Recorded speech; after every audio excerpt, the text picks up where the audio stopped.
Hello, Rama Rama Pupod. Hope all are in good health, feeling great, wonderful, having a happy and peaceful life. Now let's continue with the next story. Do not blame people so much as the environments into which they are born.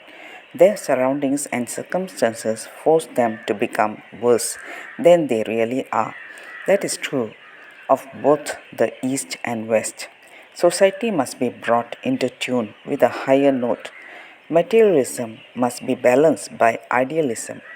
There is no other real cure for the world's difficulties. The troubles into which countries are everywhere being plunged are really the agonies which will force this change, just as failure is frequently a signpost pointing to another road. You would like people to introduce spiritual principles into their worldly dealings then? Quite so. It is not impracticable because it is the only way to bring about results which will satisfy everyone in the end and which will not speedily disappear. And if there were more men who had found spiritual light in the world, it would spread more quickly. India, to its honor, supports and respects its spiritual men, though less so than in former times. If all the world were to do the same and to take its guidance from men of spiritual vision, then all the world would soon find peace and grow prosperous. Our conversation trails on. I am quick to notice that Sri Shankara does not decry the West in order to exalt the East, as so many in his land do.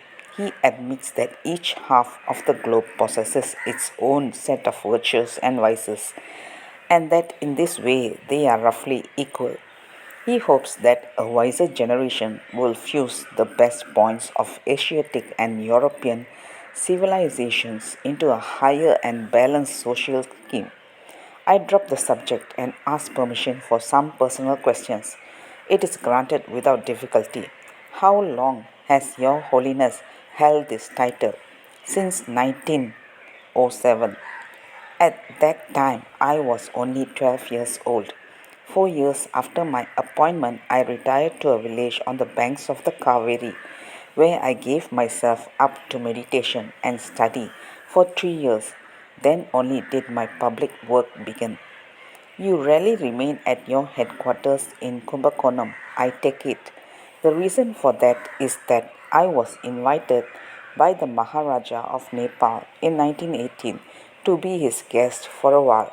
I accepted and since then have been traveling slowly towards his state in the far north. But see, during all those years, I have not been able to advance more than a few hundred village and town which I pass on the route or which invites me. If it is not too far off, I must give a spiritual discourse in the local temple and some teaching to the inhabitants. I broach the matter of my quest, and His Holiness questions me about the different yogis or holy men I have so far met. After that, I frankly tell him I would like to meet someone who has high attainments in yoga and can give some sort of proof or demonstration of them. There are many of your holy men who can only give one more talk when they are asked for this proof. Am I asking too much? The tranquil eyes meet mine. There is a pause for a whole minute.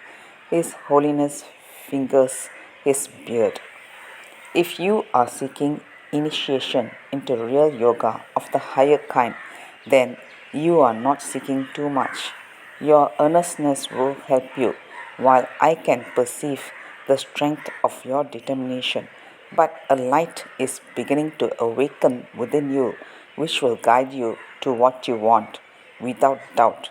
I am not sure whether I correctly understand him. So far, I have depended on myself for guidance. Even some of your ancient sages says that there is no other God than that which is within ourselves. I hazard. And the answer swiftly comes. God is everywhere. How can one limit him to one's own self. Let's continue the next story. Thank you. Bye bye. Rama Rama Pupodu.